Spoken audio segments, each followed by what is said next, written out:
I started my fitness journey with the worst chest genetics. And along the way, I've learned to dumbbell press my own body weight and do hundreds of unbroken push-ups without really changing that, because I think there is a compounding effect to genetics.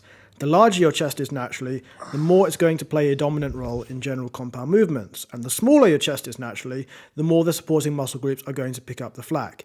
But I've been able to play catch up by modifying a few key exercises. So what I'm going to share with you today is really going to help you blow up your chest. Now, the dip is probably the most time-efficient chest exercise. With just 2 chairs, you can move your entire body weight.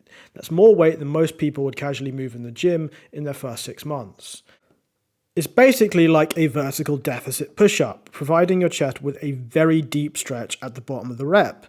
The problem is that this can be tough on people's joints to begin with.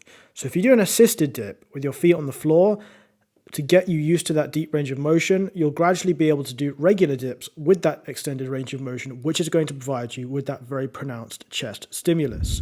Now, the best foundational exercise to acquire this general shoulder mobility is by far the deficit push-up. Just by using 2 blocks, you can fix the regular push-up and make it more like a dumbbell press, where you can bring your hands behind your shoulders. Now, I started doing this with only 1 block at first, but I built up to about 4 to 5 blocks on each side and used a variety of inclines and declines to stimulate my upper and my lower chest differentially. This is probably pound for pound the most efficient accessible exercise you can do. Now, when it comes to the gym, the incline dumbbell press is unparalleled. It provides you with a very deep range of motion to the portion of your chest which is hardest to stimulate in most other exercises. But rather than do my 5 to 10 rep max above 30 kilos per arm, I'm using relatively light dumbbells below 20 kilos per arm, because I've already done my strength training and my focus here is just on creating the maximal amount of muscle tension. And to do that, I need to bring the dumbbells into a very deep range of motion, just below my delt, almost touching my bicep. I'm doing isometrics, and using lighter weights. There's really no need to rest that long. I don't want to waste energy re-racking and picking up new weights. I'm just doing multiple sets at the same weight to create as much focused tension as possible. You can't always maximize your hypertrophy stimulus through longer rest times. Sometimes, when a lack of capacity for tension becomes a limiting factor, doing multiple proximal sets in a superset style fashion is going to be the most efficient way you can provide a new stimulus.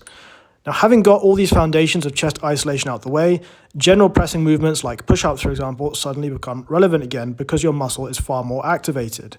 Now, as much as I love cranking out 100 push-ups, when it comes to actual muscle growth, push-ups is you develop very profound neural and technical adaptations.